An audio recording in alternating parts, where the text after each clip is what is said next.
बिस्मिल्लाहिर्रहमानिर्रहीम, अस्सलाम वालेकुम। मैं हूं ईसा नकवी। बुध 20 मार्च का आगाज़ हो गया। आज का दिन बहुत अहम है। आज अमरीकी कांग्रेस की जो कमेटी है, अमूर ख़ारजा की committee, house foreign affairs committee, उसकी एक ज़ैली कमेटी है जो कि मुख्तलिफ़ ख़ित्तों को डील करती है। उसमें शुमाली अफ्रीका शामिल है, मशरिक़ वुस्ता शामिल है और एशिया का वो हिस्सा भी शामिल है जिसमें पाकिस्तान फ़ॉल करता है, पाकिस्तान मौजूद है। ये कमेटी पाकिस्तान के 8 फरवरी के इंतख़ाबात के हवाले से एक इंतहाई अहम समात का इनकाद करने जा रही है और इसमें पाकिस्तान के इंतख़ाबात में जो धांधली के इल्ज़ामात हैं उनका जायज़ा लिया जाएगा और इनके जायज़ा लेने के साथ साथ अमरीकी पॉलिसी क्या होनी चाहिए वो मुरतब करने के लिए एक सैर हासिल बहस होगी और उसके नतीजे में रिकमेंडेशंस जो हैं वो अमरीकी सदर को, अमरीकी इंतज़ामिया को भिजवाई जाएंगी। अब इस कमेटी में आज डोनाल्ड लू जो कि असिस्टेंट सेक्रेटरी हैं सेंट्रल एशिया और साउथ एशिया के लिए, पाकिस्तान को भी वही डील करते हैं, सब लोग जानते हैं डोनाल्ड लू कौन है, उनको बतौर गवाह तलब किया गया है। उन्होंने एक विटनेस के तौर पर अपेयर होना है इस कमेटी के सामने और अपना एक बयान भी देना है और उस बयान देने के साथ साथ मुख्तलिफ सवालात होंगे उनसे। अब इस हवाले से डोनाल्ड लू ने एक बयान जो है, इब्तदाई अपना बयान जो है, वो जो इनिशियल स्टेटमेंट है वो जमा करवा दी है इस कमेटी के सामने। और आज जिस वक्त समात का आगाज़ होगा अमेरिका के वक्त के मुताबिक 10:15 बजे, पाकिस्तान के वक्त के मुताबिक शाम 7:15 पर यह समात शुरू होगी। कितने घंटे जारी रहती है ये तो ज़ाहिर है कि अभी देखना होगा। ये एक ओपन हेयरिंग है। इसमें जो है वो कमेटी के तमाम अराकीन मौजूद होंगे, अमरीकी महकमा ख़ारजा के अराकीन मौजूद होंगे और उसके अलावा जो मुझे इतलात मिल रही हैं, जो मेरे ज़राए बता रहे हैं कि जो अमेरिका में तहरीक इंसाफ के सरकर्दा रहनुमा हैं वो भी यहाँ पर मौजूद होंगे और उस हवाले से इस कमेटी के एक इंतहाई अहम मेंबर कांग्रेसमैन ब्रैड शर्मन, उनके साथ भी आज पाकिस्तान तहरीक इंसाफ के रहनुमाओं का एक इंटरेक्शन है, एक डिनर रखा हुआ है अमरीकी जो वाशिंगटन डीसी में प्रेस क्लब है वहाँ पर, और एक प्रेस कॉन्फ्रेंस भी रखी हुई है। ये तमाम लोग भी वहाँ पर मौजूद होंगे। इसको बराह रास्त नशर भी किया जाएगा। डोनाल्ड लू ने जो इब्तदाई बयान जमा करवाया है वो बड़ा इंपॉर्टेंट है क्योंकि यहाँ से इस बहस का, इस हेयरिंग का, इस समात का आगाज़ होगा। 4 सफ़ात पर मुश्तमिल ये बयान है और इसको 3 हिस्सों में बुनियादी तौर पर तकसीम किया जा सकता है। पहला हिस्सा वो है जिसमें डोनाल्ड लू जो है वो पाकिस्तान के इंतख़ाबात में होने वाली बेज़ाब्तगियों की निशानदही करते हैं कि किस किस्म की संगीन बेज़ाब्तगियाँ 8 फरवरी के इंतख़ाबात के दौरान और उससे पहले और उसके बाद देखने में सामने आई। इसके अलावा जो उसका दूसरा हिस्सा है उसमें जो मस्बत चीज़ें हुई हैं इन इंतख़ाबात के हवाले से उनको मेंशन किया गया है और इस बयान के आखिरी हिस्से में, तीसरे और आखिरी हिस्से में, उन्होंने अमेरिका की पाकिस्तान के हवाले से फ्यूचर में, मुस्तकबिल में पॉलिसी क्या होनी चाहिए या क्या है, अमेरिका किस तरीके से इस वक्त पाकिस्तान में बनने वाली हुकूमत उसकी जानिब देख रहा है और क्या एक्सपेक्ट किया जा सकता है कि जो पर्सपेक्टिव महकमा ख़ारजा का है, यूएस स्टेट डिपार्टमेंट का, वो उन्होंने बयान किया है। इस बयान का जो उन्होंने इनिशियल स्टेटमेंट जमा करवाई है उसका मुकम्मल तर्जुमा मैंने किया, वो पहले मैं आपके सामने रख दूं और फिर ब्रीफली हम इसको डिस्कस करेंगे कि इस हेयरिंग में, इस समात के दौरान मज़ीद क्या कुछ हो सकता है। और फिर आने वाली वीडियो में, क्योंकि इस बयान में मैं देख रहा हूँ कि एक ऐसी चीज़ मौजूद है जो कि बहुत खटक रही है और अगर आप देखें उसका एक पासिंग रेफरेंस अगरचे मौजूद है, लेकिन लगता यही है कि पाकिस्तान के हवाले से अमेरिका की जो पॉलिसी है उसमें आने वाले दिनों में आपको बहुत सी ऐसी चीज़ें नज़र आएंगी जो कम से कम हर वो पाकिस्तानी जो पाकिस्तान की खारजा पॉलिसी और उसकी नज़ाकतों को समझता है उसके लिए कुछ डेवलपमेंट्स बड़ी दिलचस्प, हैरानकुन और ऐसी होने वाली हैं कि जिनको पेचीदा भी कहा जा सकता है। तो पहले मैं आपको बता दूं कि डोनाल्ड लू ने जो अपना बयान जमा करवाया है 4 सफ़ात का, ये इस वक्त कांग्रेस की जो वेबसाइट है उसके ऊपर मौजूद है, वहाँ से मैंने इसको डाउनलोड किया है। मैं आपके सामने रख देता हूँ। उन्होंने कहा कि mister chairman, mister ranking member, colleagues, आज से 31 साल पहले जब मैं पेशावर में तैनात था, अब डोनाल्ड लू जो है वो पाकिस्तान में ऑलरेडी सर्व भी कर चुके हैं, वो कहते हैं कि जब मैं पेशावर में तैनात था 31 साल पहले तो मुझे उस वक्त पाकिस्तान के इंतख़ाबात को करीब से देखने का मौका मिला। फिर वो ये कहते हैं कि मैंने उस वक्त इलेक्शन में बेज़ाब्तगियाँ देखीं और पाकिस्तानी वोटर्स का हौसला भी देखा जो मुतशद्दिद कार्रवाइयों के ख़तरात और दबाव के बावजूद वोट डालने के लिए बाहर निकले। तो यहाँ से ही आपको अंदाज़ा हो जाता है कि जो डोनाल्ड लू हैं वो इन इंतखाबात में होने वाली जो बेज़ाब्तियाँ हैं और अमरीकी महकमा ख़ारजा ان کو कंपैरिजन में देख रहा है माजी में होने वाले बेज़ाब्तगियों के साथ कि ये पाकिस्तान में इलेक्शंस में जो बेज़ाब्तगियाँ हैं इनको मामूल का हिस्सा समझा जाए। पाकिस्तान में हमेशा इलेक्शंस में बेज़ाब्तगियाँ होती हैं। तो यहाँ से आप कम से कम इनिशियली ये अंदाज़ा लगा सकते हैं कि जो अमरीकी महकमा ख़ारजा है या डोनाल्ड लू है वो मेंशन करने के साथ साथ कि संगीन बेज़ाब्तगियाँ हुई, इस मामले को एक मामूल का हिस्सा करार देने के मूड में नज़र आते हैं। तो ये डिपेंड करेगा कि आफ्टरवर्ड्स क्वेश्चनिंग किस किस्म की और क्रॉस क्वेश्चनिंग किस किस्म की होती है, और जो कमेटी के मेंबरान हैं उनकी after all at the end of the hearing उनकी सजेशंस और उनकी रिकमेंडेशंस सिफारिशात क्या सामने आती हैं। अच्छा, आगे डोनाल्ड लू कहते हैं कि 3 दहाइयाँ पहले उस इलेक्शन में, यानी कि जो इलेक्शन उन्होंने ऑब्ज़र्व किया था, पाकिस्तान में रहते हुए पाकिस्तान का इलेक्शन देखा था और उसका मुशाहिदा किया था, वो कहते हैं कि उस इलेक्शन में मौजूदा वज़ीर-ए-आज़म शहबाज शरीफ के भाई नवाज़ शरीफ और मरहुमा बेनज़ीर भुट्टो के दरमियान मुकाबला था, जिनका बेटा और शौहर इस वक्त पीपल्स पार्टी की क़यादत कर रहे हैं। वो कहते हैं डोनाल्ड लू कि आज मैं 8 फरवरी के इंतखाबात में खामियों की निशानदेही भी करूँगा, जहां हमने मस्बत चीज़ें देखी उनका बताऊंगा, और ये भी कि अब हमारे सामने पाकिस्तान के लिए अमरीकी पॉलिसी के लिए क्या सूरत हाल दरपेश है। तो यहाँ से शुरू होता है उनका जो सबसे पहला हिस्सा है इस जवाब का जो जमा करवाया गया है, और इसका उन्वान दिया गया है इंतखाबी बेज़ाब्तगियाँ, कि किस किस्म की बेज़ाब्तगियाँ। इसमें पॉइंट वो ये कहते हैं कि इलेक्शन के अगले ही दिन महकमा ख़ारजा ने एक वाज़े बयान जारी किया, और उसके बाद उन्होंने पॉइंटर्स में ये बताया है कि किस किस्म की बेज़ाब्तगियाँ पाकिस्तान के इलेक्शंस में देखी गई।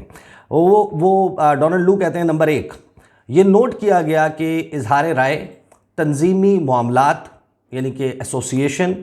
जो फ्रीडम ऑफ एसोसिएशन है कि आप अपनी वाबस्तगी रखने में आज़ाद हैं, कोई भी शख्स किसी भी सियासी जमात के साथ वाबस्ता हो सकता है, अगर वो रियासत पाकिस्तान का मुलाजिम नहीं है या पॉलिटिकल पार्टी जो है वो बना सकता है, उसको ज्वाइन भी कर सकता है, और पुरअमन इज्तमा के हक़ पर गैर ज़रूरी पाबंदियाँ थी। तो इन तमाम चीज़ों पर उन्होंने कहा कि गैर ज़रूरी पाबंदियाँ थीं।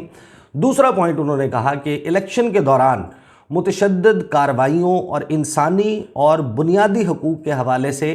पाबंदियाँ थीं, और उनकी मजम्मत की गई हमारी तरफ से, अमरीकी महकमा ख़ारजा की तरफ से। पॉइंट नंबर 3 पर वो ये कहते हैं कि मीडिया वर्कर्स पर हमले और इंटरनेट टेलीकम्युनिकेशन सर्विसेज पर पाबंदियों का मुशाहिदा किया गया और उनकी मजम्मत की गई। चौथे नंबर पे वो कहते हैं कि हमने इंतखाबी अमल में मदाखलत के इल्ज़ामात पर तशवीश का इजहार किया और मुतालबा किया कि मदाखलत और फ्रॉड के इल्ज़ामात की मुकम्मल तहकीकात होनी चाहिए। तो ये हैं वो बुनियादी 4 पॉइंट्स जिनको फिर वो आगे एलेबोरेट करते हैं। वो ये कहते हैं कि मैं चाहता हूँ कि अपने बयान की मज़ीद वजाहत करूँ।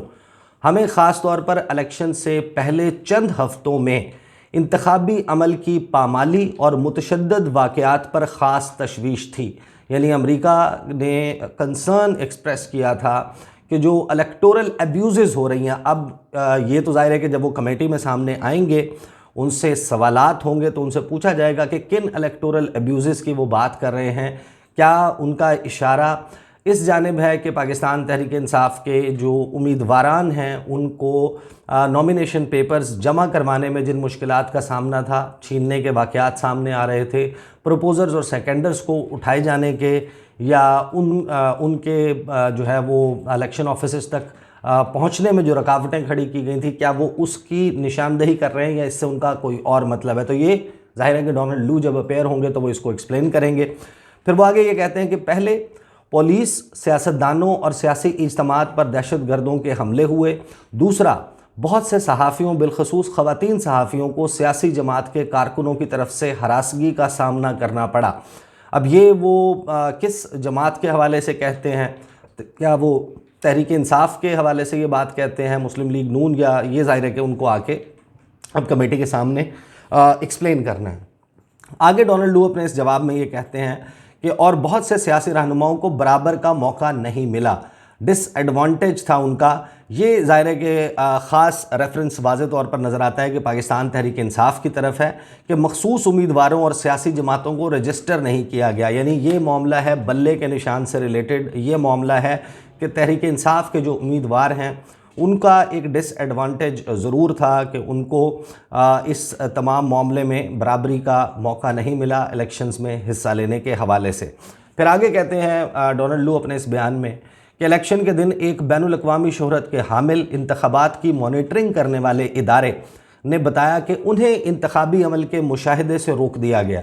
اور ملک بھر کے آدھے سے زیادہ انتخابی حلقوں میں ووٹوں کی گنتی کے عمل کا مشاہدہ نہیں کرنے دیا گیا، اور باوجود اس کے کہ ایک ہائی کورٹ کا واضح حکم موجود تھا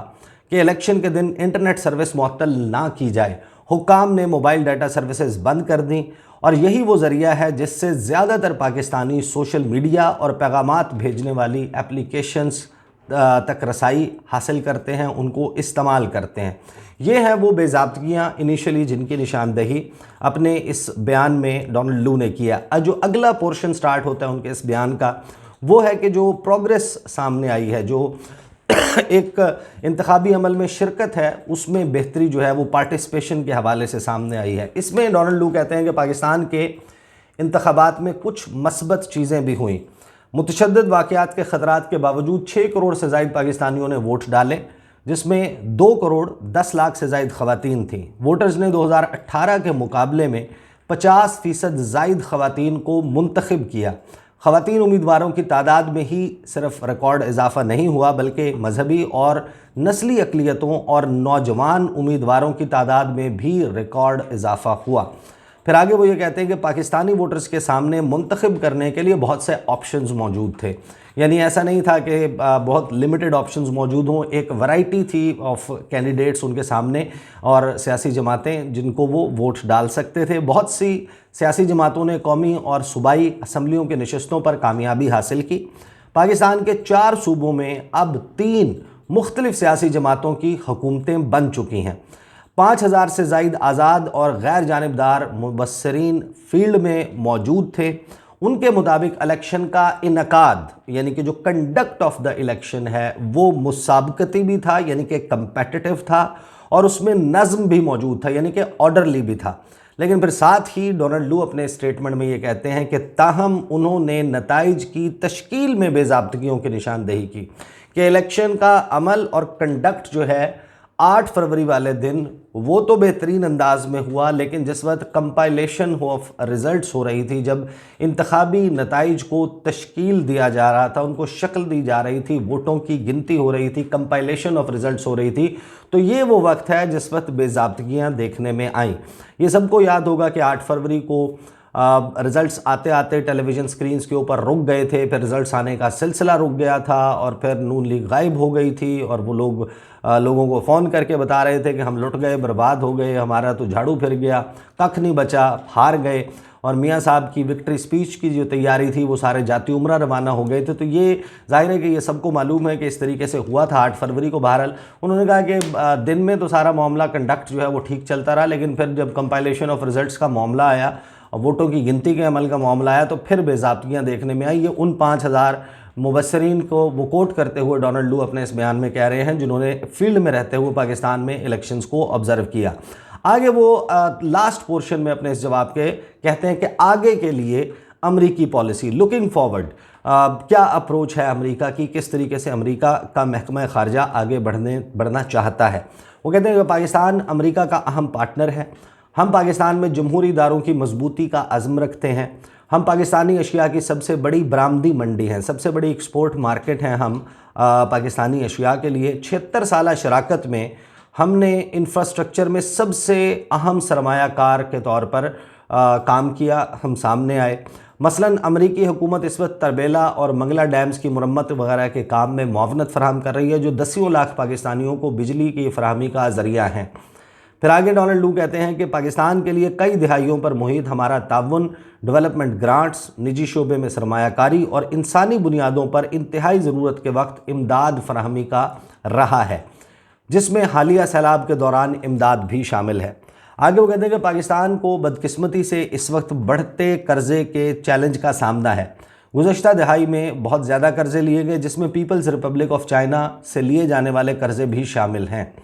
اس سال وفاقی حکومت کا تقریباً 70% ریونیو ان قرضوں کی ادائیگی میں خرچ ہوگا۔ پاکستان کو معاشی اصلاحات اور پرائیویٹ سیکٹر میں سرمایہ کاری کی سخت ضرورت ہے تاکہ پاکستانی عوام کی بہتری کے لیے معاشی ترقی ہو اور حکومت مزید قرضوں کے بوجھ تلے دبتی نہ چلی جائے۔ آخر میں پاکستانی عوام کا حق ہے کہ ان کا ملک ایک پرامن، جمہوری اور خوشحال ملک ہو۔ ہم ہر دن اس ویژن کے حصول کے لیے مدد فراہم کر رہے ہیں۔ میں سب کمیٹی کا شکر گزار ہوں کہ وہ پاکستان کے ساتھ ہمارے تعلقات کی ترویج کے لیے قائدانہ کردار ادا کر رہی ہے، اور میں امریکی پالیسی پر عمل درآمد کے لیے اس ذیلی کمیٹی کے اراکین کے ساتھ مل کر کام کرنے کے لیے کوشاں ہوں۔ تو یہ ہے وہ جواب جو ڈونلڈ لو کی طرف سے جو سب کمیٹی ہے خارجہ امور کی اس میں جمع کروا دیا گیا ہے۔ کل بلکہ آج جو ہے وہ جس وقت اس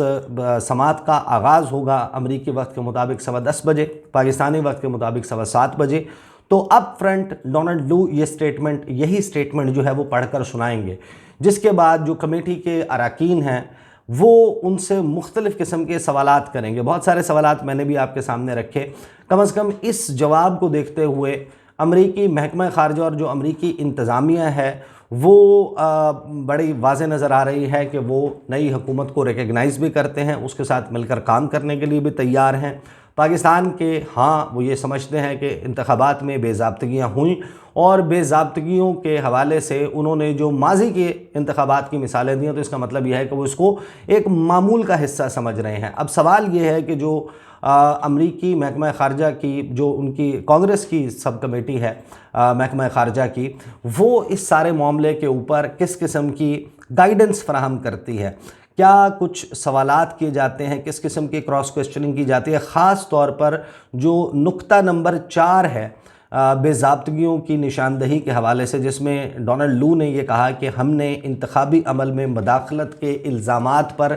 تشویش کا اظہار کیا اور مطالبہ کیا کہ مداخلت اور فراڈ کے الزامات کی مکمل تحقیقات ہونی چاہیے۔ تو ظاہر ہے کہ کمیٹی کے اراکین یہ سوال کریں گے کہ اگر آپ نے مطالبہ کیا تو امریکہ کے مطالبے پہ کیا پاکستان نے ان انتخابات میں مداخلت اور فراڈ کے جو الزامات ہیں ان کی تحقیقات کیں؟ اگر وہ تحقیقات صاف اور شفاف ہوئیں جیسا کہ آپ کا موقف تھا تو پھر تو سمجھ آتی ہے، لیکن اگر وہ نہیں ہوئیں تو جس وقت تک وہ تحقیقات نہیں ہو جاتی اس وقت تک پاکستان اور امریکہ کے تعلقات کس نوعیت کے ہوں گے، اور امریکی انتظامیہ کس طریقے سے پاکستان کی نئی حکومت کے ساتھ معاملات اور تعاون جاری رکھے گی۔ تو یہ وہ معاملہ ہے، اور ظاہر ہے کہ ایک خط جو کہ 31 کانگریسمین کی طرف سے پہلے سامنے آیا تھا، جس میں یہی تمام معاملات ان کی نشاندہی کرتے ہوئے یہ کہا گیا تھا کہ نئی حکومت جو پاکستان میں قائم ہو رہی ہے شہباز شریف کی، اس کو ریکگنائز نہ کیا جائے، اور پاکستان کو کہا جائے کہ انتخابات کی جس وقت تک صاف اور شفاف تحقیقات مکمل نہیں ہوتی ہم آپ کی نئی حکومت کو تسلیم نہیں کریں گے، اس کو ریکگنائز نہیں کریں گے، اور ظاہر ہے کہ اس کا مطلب یہ ہوگا کہ وہ ان کو انوائٹ بھی نہیں کریں گے، ان کو دعوت بھی نہیں دی جائے گی، ان کے ساتھ میل ملاقات بھی جو ہے وہ نہیں رکھی جائے گی، یعنی کہ جو اس کا اسٹیٹ لیول جو ڈپلومیٹک چینلز تو اوپن رہتے ہیں لیکن ڈاؤن گریڈ ہو جائیں گے۔ اور پھر ساتھ ہی انہوں نے یہ کہا تھا کہ اس میں یہ بھی رکھیں کہ ہم کوئی پابندیاں جو ہیں وہ بھی لگا سکتے ہیں ایسا اگر نہیں کیا جاتا۔ تو یہ بنیادی طور کے اوپر اس وقت ایک گراؤنڈ آپ کے سامنے آ چکا ہے کہ جس سے سماعت کا آغاز ہوگا، یہ کس طریقے سے شیپ اپ ہوتا ہے، اس میں مزید کیا چیزیں سامنے آتی ہیں، یہ لائیو بھی آ رہا ہوگا، بہت سارے لوگ اس کو لائیو بھی دیکھیں گے، اس کی کلپنگز بھی مختلف جو ہیں وہ شیئر ہوتی رہیں گی پورا دن، اور اگلے 24-48 گھنٹے یہ ایک موضوع ہوگا جو پاکستان میں سوشل میڈیا کے اوپر بڑی شد و مد کے ساتھ ڈسکس کیا جا رہا ہوگا۔ تو میں کوشش یہ کروں گا کہ جب یہ ہو جائے تو اس وقت بھی آپ کو آگاہ کروں، اور اس جواب کے اندر ایک ایسی چیز موجود ہے کہ جس کی بنیاد پر اب امریکی سفیر بہت ایکٹیو نظر آ رہے ہیں پاکستان میں، وہ کیا کرنے جا رہے ہیں، وہ کیا کچھ کرتے پھر رہے ہیں اس وقت، اس کے حوالے سے انشاءاللہ آنے والی ویڈیوز میں آپ کے سامنے مختلف جو ہے وہ تفصیلات اور اپنی آبزرویشنز رکھوں گا۔ اب تک کے لیے اتنا ہی، مجھے اجازت دیجیے، اللہ حافظ۔